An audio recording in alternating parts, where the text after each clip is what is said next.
Hello friends, welcome to your educational channel Sav Shiksha. Today we will start food related question. So let's get start with question number 1. The question number 1 is carbohydrates are stored in plants and animals in the form of. इसमें बोला गया है कि जो carbohydrates होते हैं plants and animals की किस फॉर्म में पाए जाते हैं. तो इसमें ऑप्शंस दिए गए हैं. Option A cellulose and glucose, B starch and glycogen, C starch and glucose, D cellulose and glycogen. तो गाइस इसका आंसर आ जाएगा option B starch and glycogen. कि जो कार्बोहाइड्रेट्स जो होते हैं वो प्लांट्स एंड एनिमल्स में स्टार्च एंड ग्लाइकोजन की फॉर्म में पाए जाते हैं. इसका मतलब क्या है? इसका मतलब ये है कि जो प्लांट्स जो कार्बोहाइड्रेट स्टोर करते हैं वो लॉन्ग पॉलीसैकेराइड चेन में करते हैं, जिसको क्या बोलते हैं? स्टार्च. एंड एनिमल्स जो स्टोर करते हैं carbohydrate as a molecule like glycogen. सबसे पहले तो ग्लाइकोजन होता क्या है? ये एक एक्सटेंसिवली ब्रांच ग्लूकोज पॉलीमर है जो कि एनिमल्स यूज़ करते हैं एज अ एनर्जी रिजर्व. ये ग्लाइकोजन प्लांट टिश्यू में नहीं होता. ये सबसे ज़्यादा किस में होता है? ये सबसे ज़्यादा हाईली कंसनट्रेटेड होता है लीवर एंड मसल्स में. तो गाइज ये था इसका आंसर स्टार्च एंड ग्लाइकोजन. उसके बाद आ जाएगा next question. Question number 2. Which one of the following is a group of oligosaccharide. इसमें पूछा गया है कि कौन सा ग्रुप है जो कि ओलिगोसैकेराइड का ग्रुप है. ऑप्शंस दिए गए हैं इसमें. A starch sucrose and fructose, B glucose fructose and cellulose, C sucrose lactose and maltose, D starch lactose and maltose. तो जो ग्रुप है ओलिगोसैकेराइड का वो क्या है? Option C sucrose lactose and maltose. इसका मतलब क्या है? ये जो ओलिगोसैकेराइड होते हैं ये जो है बहुत ही लेस स्वीट होते हैं इन टेस्ट में एज़ कम्पेयर टू मोनोसैकेराइड. ये जो ओलिगोसैकेराइड होते हैं ये बहुत ही कम सोल्यूबल होते हैं वाटर में एंड ये कंपोज होते हैं बाय 2 to 10 मोनोसैकेराइड्स. किससे होते हैं? 2 to 10 मोनोसैकेराइड्स. ये जो ओलिगोसैकेराइड जो होते हैं जब हम इनकी हाइड्रोलिसिस करते हैं 2 मोनोसैकेराइड्स में तो ये क्या बनाते हैं? ये बनाते हैं डाइसैकेराइड. और जब हम ओलिगोसैकेराइड्स की जो हाइड्रोलिसिस करते हैं 3 मोनोसैकेराइड्स में तो क्या बनता है? तो बनता है ट्राइसैकेराइड. और जब ओलिगोसैकेराइड की जो हाइड्रोलिसिस हम करेंगे 4 मोनोसैकेराइड्स में तो क्या बनेगा? टेट्रासैकेराइड. ये जो डाइसैकेराइड है ये जो है बहुत ही फिजियोलॉजिकल इंपॉर्टेंट डाइसैकेराइड है कार्बोहाइड्रेट्स में. जैसे इसका फॉर्मूला आ गया माल्टोज. माल्टोज जो है कैसे बनेगा? Glucose plus glucose. जैसे ये देखो माल्टोज जो है, माल्टोज कैसे बनता है? Glucose plus glucose. क्या आ जाएगा इसका एग्जाम्पल? Sugar beet. और लैक्टोज का क्या फॉर्मूला है? Glucose plus lactose. जब हम इन दोनों को मिलाएंगे तो इसका एग्जाम्पल क्या बनेगा? Milk sugar. सुक्रोज. जब हम ग्लूकोज और फ्रक्टोज को मिलाएंगे तो क्या बनेगा? केन शुगर मीन्स गन्ने का रस. उसके बाद आ जाएगा next question. Question number 3. The presence of starch in raw food can be tested with. Options दिए गए हैं इसमें. इसमें बोला गया है कि जो स्टार्च की प्रेजेंस है हम फूड में कैसे टेस्ट करेंगे. ऑप्शंस दिए गए हैं इसमें. A dilute iodine solution, dilute HCl solution, dilute NaOH solution, D all of the above. तो इसका आंसर आ जाएगा डाइल्यूट आयोडीन सॉल्यूशन. कि हम आयोडीन सॉल्यूशन के थ्रू जो है स्टार्च की प्रेजेंस को फाइंड आउट करेंगे. जैसे गाइस ये देख लो 2 टेस्ट ट्यूब्स रखी हैं. एक टेस्ट ट्यूब में हमने स्टार्च सॉल्यूशन डाल दिया और दूसरी टेस्ट ट्यूब में जो है हमने आयोडीन सॉल्यूशन डाल दिया. तो आयोडीन सॉल्यूशन को जैसे ही हम स्टार्च सॉल्यूशन में मिलाते हैं तो ये जो है ब्लू एंड ब्लैक कलर का दिखाई देता है, जिससे कि पता लगता है कि इसमें जो आयोडीन सॉल्यूशन प्रेजेंट है.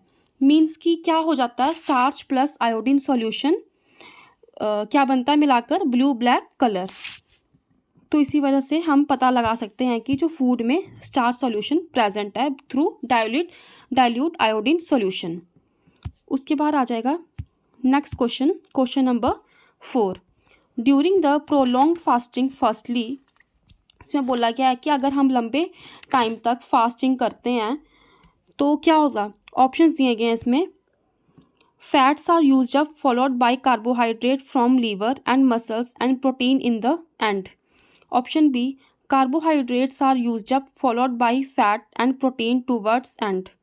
C, lipids followed by protein and carbohydrate towards end. D, none of the above. तो इसका आंसर क्या आ जाएगा, option B, carbohydrates are used up followed by fats and protein towards end. क्या मतलब है इसका कि जब हम लॉन्ग टाइम तक फास्टिंग करते हैं तो हमारी बॉडी सबसे पहले अवेलेबल कार्बोहाइड्रेट्स मींस ग्लाइकोजन को यूज़ करती है और फिर एनर्जी के लिए मींस फैट्स या तो लिपिड्स को ब्रेक करना शुरू कर देती है। एंड लास्ट में जब फैट्स ख़त्म हो जाते हैं हमारी बॉडी में तो एक फ्यूल के रूप में मसल से प्रोटीन को मेटाबोलाइज करना शुरू कर देती है। ये एक ऐसा प्रोसेस है जो कि दोबारा फूड स्टार्ट करने तक कंटिन्यू रहता है। तो इसका आंसर आ जाएगा ऑप्शन बी। उसके बाद आ जाएगा next question, question number 5, the type of amino acids that the human body can synthesize are known as. इसमें बोला क्या है कि जो ह्यूमन बॉडी जो है अमाइनो एसिड्स के सिंथेसाइज करती है वो किस टाइप के हैं। ऑप्शंस दिए गए हैं इसमें, A essential amino acids, B non essential amino acids, C synthetic amino acids, D naturally occurring amino acids. तो जो जिस टाइप के अमाइनो एसिड्स हमारी ह्यूमन बॉडी सिंथेसाइज करती है वो कौन से हैं, नॉन इसेंशियल अमाइनो एसिड्स। क्या आ जाएगा, option B non essential amino acids. क्या होते हैं ये नॉन इसेंशियल अमाइनो एसिड्स, इनका मतलब ये है कि इनको हमारी डर्ट से लेने की, इनको जो है हमारी जो हम जो भी भोजन लेते हैं कोई भी डाइट लेते हैं, ये जो है नॉन इसेंशियल अमाइनो एसिड्स इनको हमारी डाइट से लेने की ज़रूरत नहीं होती इसेंशियल अमाइनो एसिड्स की तरह, क्योंकि वही जो इसेंशियल अमाइनो एसिड्स होते हैं वही हम डाइट के थ्रू गेन करते हैं, जो कि फूड के थ्रू ही गेन होते हैं, जैसे कि एलेनिन हो गया, ग्लाइसिन हो गया, सीरीन, प्रोलीन, जो कि स्ट्रेस एंड इलनेस के टाइम पे ज़रूरी हो जाते हैं। So the next question is, जैसे कि नॉन इसेंशियल अमाइनो एसिड्स हो गए, जैसे कि बॉडी जो होती है ये alanine, asparagine, cysteine, glutathione acid, glutamine, glycine, proline, serine and tyrosine, ये नॉन इसेंशियल अमाइनो एसिड है, इनको जो है हमारी डाइट से लेने की ज़रूरत नहीं होती। और उसके बाद आ गया इसेंशियल अमाइनो एसिड्स, बॉडी जो है कांट मेक दीज 9, जैसे histidine, isoleucine, leucine, lysine, methionine, phenylalanine, threonine, tryptophan, valine and require them from food. ये जो अमाइनो एसिड्स हैं ये हमें बॉडी डाइट के थ्रू गेन होते हैं खुद ही। उसके बाद आ जाएगा conditionally essential amino acids, these are usually non essential. ये जो है नॉन इसेंशियल है, हमें इनकी कभी ज़रूरत नहीं होती, बट कभी कभी जो है हमें ज़रूरत पड़ जाती है, जैसे कि during the time of stress, illness और रैपिड ग्रोथ। जैसे इसका एग्जांपल आ जाएगा आर्जिनिन, सिस्टाडिन, ग्लूटामिन। तो गाइस ये थे essential amino acid, non essential amino acids and conditionally essential amino acids. उसके बाद आ जाएगा question number 6, mother milk is preferred milk because it contain. इसमें बोला गया है कि जो मदर का मिल्क है वो प्रेफर्ड मिल्क है क्योंकि क्या कंटेन करता है ये। ऑप्शंस दिए गए हैं इसमें, A more fats and more lipid, B less fat and less lipid, C less fats and more lipids, D more fats and less lipids. तो इसका आंसर आ जाएगा guys option B less fat and less lipid, because ये contain करता है easily digestive nutrients, जो crucial antibodies, growth factor and bio active components जो कि सपोर्ट करते हैं इन्फेंट की इम्यून सिस्टम की डेवलपमेंट के लिए और उसकी ब्रेन एंड गट के लिए, गट हेल्थ के लिए, जो कि उसको मेंटेन करेगा अच्छे से। ये जो है ये प्रोटेक्शन जो प्रोवाइड करता है अगेंस्ट इन्फेक्शन, इसलिए मदर मिल्क जो है वो प्रेफर्ड मिल्क है। उसके बाद आ जाएगा next question, question number 7, in a human body fats are stored in. जो ह्यूमन बॉडी या फैट्स किस में स्टोर होते हैं? ऑप्शंस दिए गए हैं इसमें, A adipose tissue, B liver cell, C epidermis, D epithelial cell. तो जो ह्यूमन बॉडी में फैट्स होते हैं वो किसकी फॉर्म में स्टोर होते हैं? वो होते हैं adipose tissue. Option A adipose tissue. Adipose tissues होते क्या हैं? इसको जो है बॉडी फैट भी बोला जाता है। ये जो है कनेक्टिव टिश्यू है ह्यूमन बॉडी में, ये स्किन के अंडर होता है, मीन्स सबक्यूटेनियस फैट्स जो कि इंटरनल ऑर्गन्स के बीच होता है, एंड इवन ये बोन्स की इनर कैविटीज़ में भी होता है, जिसको बोन मैरो या एडिपोज टिश्यू भी बोलते हैं। ये था एडिपोज टिश्यू। उसके बाद आ जाएगा गाइस की लीवर सेल। लीवर सेल किसको बोलते हैं? लीवर सेल जो है इसको हिपैटोसाइट्स भी बोलते हैं हम। ये वाइटल सेल्स हैं लीवर में जो कि रिस्पॉन्सिबल हैं for metabolism, detoxification, protein synthesis and nutrient storage. उसके बाद आ जाएगा guys epidermis cell. Epidermis cells क्या होते हैं? ये जो एपिडर्मिस सेल है ये आउटर मोस्ट प्रोटेक्टिव लेयर होती है प्लांट्स एंड एनिमल्स में। उसके बाद आ जाएगा एपिथेलियल सेल। एपिथेलियल सेल्स जो है ये प्रोटेक्टिव लेयर बनाते हैं जो कि कवर करती है हमारे बॉडी सरफेस को, लिविंग ऑर्गन्स एंड ग्लैंड्स बनाती है जो कि फंक्शन करती है as a barrier for protection, absorption, secretion and excretion. तो गाइज ये था 7th क्वेश्चन जिसमें बोला गया था कि ह्यूमन बॉडी में जो फैट्स होते हैं किसकी फॉर्म में स्टोर होते हैं? तो वो क्या होते हैं? एडिपोज टिश्यू की फॉर्म में। उसके बाद आ जाएगा next question, question number 8। Which one of the following acids is present in vitamin C? कि कौन सा जो एसिड है वो विटामिन सी में प्रेजेंट होता है? ऑप्शंस दिए गए हैं इसमें, A citric acid, B ascorbic acid, C lactic acid, D folic acid. कि कौन सा एसिड जो विटामिन सी में प्रेजेंट होता है? तो इनमें ऑप्शन आ जाएगा बी एस्कॉर्बिक एसिड, कि जो एस्कॉर्बिक एसिड जो है वो विटामिन सी में प्रेजेंट होता है। उसके बाद आ जाएगा कि ये सिट्रिक एसिड क्या है, इसको क्या बोलते हैं? सिट्रिक एसिड जो है ये एक विटामिन नहीं है, ये जो है नेचुरल ऑर्गन है जो कि सिट्रस खट्टा होता है, टेस्ट जो कि खट्टा टेस्ट देती है चीज़ों में। ये जो होता है कलरलेस होता है सिट्रिक। इसका जो फार्मूला है वो है C6H8O7। क्या है? C6H8O7। और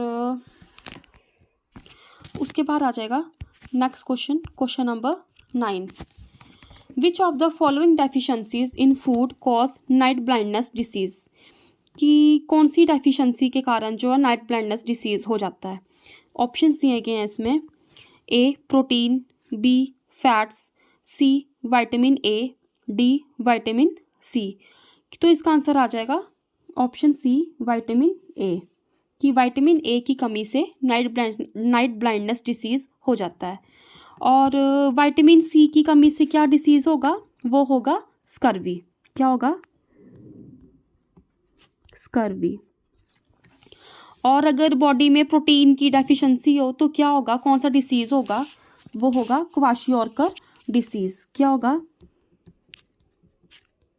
क्वाशियोरकर डिसीज़, जो कि मोस्ट अफेक्टेड होता है। ये डिसीज़ ज़्यादातर चिल्ड्रन में होता है जो कि डेवलप होते हैं बाहर की कंट्रीज़ में with high level of poverty and food insecurities, उनमें ये क्वाशियोरकर डिसीज़ होता है। उसके बाद आ जाएगा फैट। जैसे कि अगर बॉडी में फ़ैट की डेफिशिएंसी हो तो क्या होगा? उससे क्या होगा? हार्ट प्रॉब्लम होगी, मेमोरी इम्पेयरमेंट होगा, जॉइंट पेन होगा बॉडी में, एनर्जी लेवल लो होगा बहुत, कोल्ड हैंड्स होंगे उसके, और कोलेस्ट्रॉल लेवल भी बहुत हाई होगा, एंड उसकी जो होगी विज़न बहुत ही ज़्यादा लो होगी। उसके बाद आ जाएगा guys question number 10। The question number 10 is select from the following a group of disease caused by deficiency of mineral। कि कौन सा ग्रुप है इनमें से जो कि मिनरल की डेफिशिएंसी से कॉज होता है? ऑप्शंस दिए गए हैं इसमें, A rickets kwashiorkor goitre, B goitre marasmus kwashiorkor, C kwashiorkor anaemia goitre, D goitre anaemia osteoporosis. तो गाइस इसका आंसर आ जाएगा option D goitre, anaemia, osteoporosis. ये है क्या? जैसे कि अगर बॉडी में आयरन की डेफिशिएंसी हो जाए तो कौन सा डिसीज़ होगा? तब होगा कॉज एनीमिया हो गया। क्या और कैल्शियम की डेफिशिएंसी से क्या होगा? जैसे कि वीक बोन्स हो जाएंगी, ऑस्टियोपोरोसिस हो जाएगा। और आयोडीन की डेफिशिएंसी से क्या होगा? गोइटर हो जाएगा, डेवलपमेंटल प्रॉब्लम्स हो जाएगी। और अगर जिंक की डेफिशिएंसी हो जाए हमारी बॉडी में तो क्या होगा? स्लो हीलिंग होगी और इम्पेयर्ड इम्यूनिटी होगी। जैसे कि कैल्शियम दिया, जैसे कैल्शियम से होगा osteoporosis, brittle bones, increased fracture risk, muscle cramps होंगे बॉडी में, और बॉडी जो होगी नंबनेस होगी काफ़ी। आयोडीन की कमी से क्या होगा? गोइटर होगा, स्वोलन थायराइड होगा, इम्पेयर्ड ब्रेन डेवलपमेंट होगी स्पेशली इन द चिल्ड्रन। अगर जिंक की कमी हो बॉडी में तो क्या होगा? जो हमारा इम्यून सिस्टम होगा वो बहुत ही वीक होगा, पुअर वाउंड हीलिंग होगी, मीन्स जख्म जो है वो जल्दी नहीं भर पाएंगे बॉडी के, हेयर लॉस होगा काफ़ी, डायरिया होगा, लॉस ऑफ एपिटाइट। और अगर बॉडी में मैग्नीशियम की कमी हो तो क्या होगा? जो हमारे मसल होंगे उनमें क्रैम्प्स होंगे, बॉडी जो है बहुत ही थका थका फील करेगी, फटीग, एबनॉर्मल हार्ट रिदम होंगे उसके, ट्रेमर्स, माइग्रेन होगा, कोमा इन सेवियर केसेस। अगर पोटेशियम की कमी हो हमारी बॉडी में तो क्या होगा? मसल क्रैम्प्स होंगे, वीकनेस, कॉन्स्टिपेशन होगा, इरेगुलर हार्ट बीट होगी, increase risk of cardiac arrest. Copper की कमी से क्या होगा? एनीमिया होगा, न्यूरोलॉजिकल इश्यूज होंगे, न्यूरोपैथी, माइलोपैथी। सेलेनियम की कमी हो बॉडी में तो क्या होगा? हार्ट प्रॉब्लम होगी, जैसे कि शांत डिसीज़ हो गया, impaired immune function, reproductive issues. और सोडियम की कमी से क्या होगा? हेडेक होगा, नोजिया होगा, कन्फ्यूजन होगा, और सीजरस कोमा। उसके बाद आ जाएगा next question, question number 11। Which of the following method is used for increasing the life of vegetable. इसमें पूछा गया है कि कौन सा मेथड है जो कि वेजिटेबल्स की शेल्फ लाइफ को बढ़ाता है। तो ऑप्शंस दिए गए हैं इसमें: A dehydration, B cooking, C all of the above, D none of the above. तो इसका आंसर आ जाएगा जिस मेथड से जो वेजिटेबल्स की हम शेल्फ लाइफ को बढ़ा सकते हैं वो कौन से मेथड है? फर्स्ट वन तो है डिहाइड्रेशन, सेकंड वन है कुकिंग। तो क्या आ जाएगा? All of the above.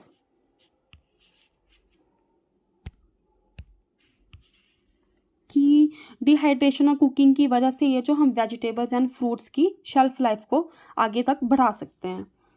उसके बाद आ जाएगा next question, question number 12।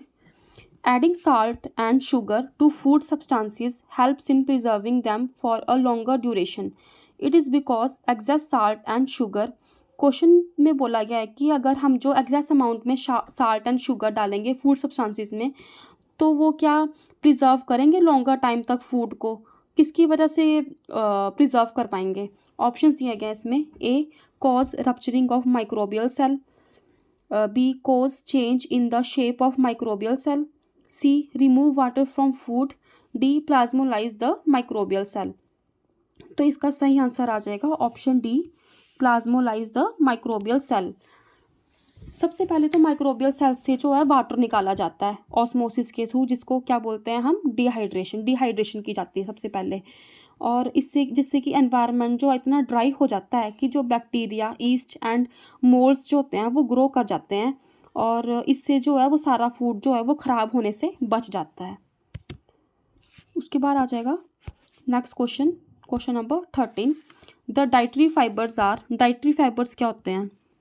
Options में दिए गए हैं: A made up of protein, B also called roughages, C made up of cellulose and protein, D made up of collagen fibres. तो क्या आ जाएगा? डाइटरी फाइबर्स को क्या बोलते हैं हम? Also called roughages, option B. ये जो डाइटरी फाइबर्स हैं उनको रफेजेस भी बोला जाता है।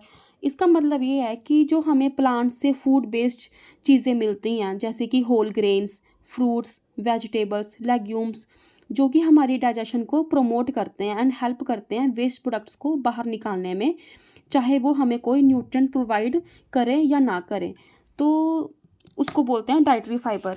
ये जो है डाइटरी फाइबर के लिए एक और टर्म है जो कि है रफेजेस, जो कि कॉन्स्टिपेशंस को रोकने एंड गट हेल्थ को मेंटेन करने के लिए, डाइजेस्टिव ट्रैक्ट को आगे बढ़ाने के लिए एज अ बल्क एक्ट करता है। मीन्स कि एक मात्रा में प्रोवाइड करता है। तो उसके बाद आ जाएगा question number 14। Washing the rice many times using a large amount of water before cooking leads to. Question में बोला गया है कि washing the rice many times means कि अगर राइस को हम बहुत टाइम तक धोते हैं तो क्या होगा इससे।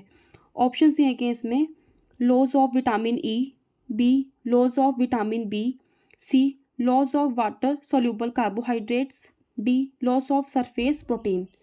तो इसका आंसर आ जाएगा option B, loss of vitamin B. क्या मतलब है इससे, इससे जो है वाटर सॉल्यूबल न्यूट्रिएंट्स जो हैं वो ख़त्म हो जाते हैं, स्पेशली विटामिन B1 जिसको क्या बोलते हैं, थायमिन। क्या बोलते हैं,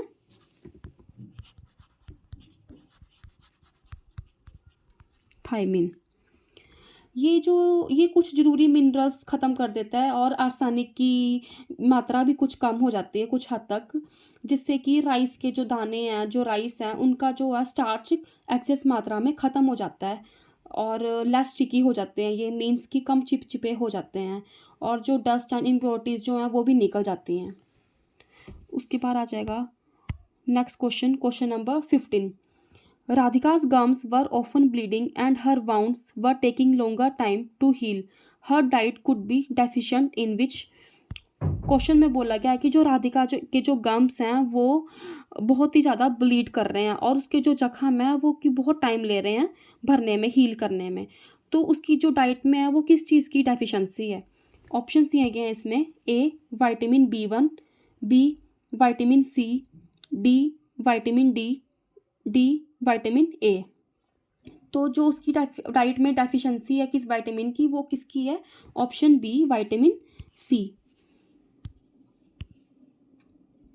मीन्स एस्कॉर्बिक एसिड की। ये कमी जो कि collagen formation, connective tissue strength and proper blood vessel के फंक्शन के लिए इम्पॉर्टेंट है। अगर ज़्यादा सीरियस कमी हो इस विटामिन की तो इससे जो है वो स्कर्वी डिसीज़ हो जाता है। कौन सा डिसीज़ हो जाता है, स्कर्वी डिसीज़। और इसलिए कि विटामिन सी उस राधिका को जो है विटामिन सी जैसे ऑरेंजेस, लेमन, बेरीज, टोमेटोज जो कि रिच इन विटामिन सी हैं वो कंज्यूम करने चाहिए, जिससे कि उसके गम्स जल्दी ठीक हो सके एंड फ्यूचर इशू से वो बच सके। तो गाइज़ ये थे हमारे आज के important questions related to food. तो इसी तरह हम फिर मिलेंगे और नए टॉपिक एंड क्वेश्चंस के साथ।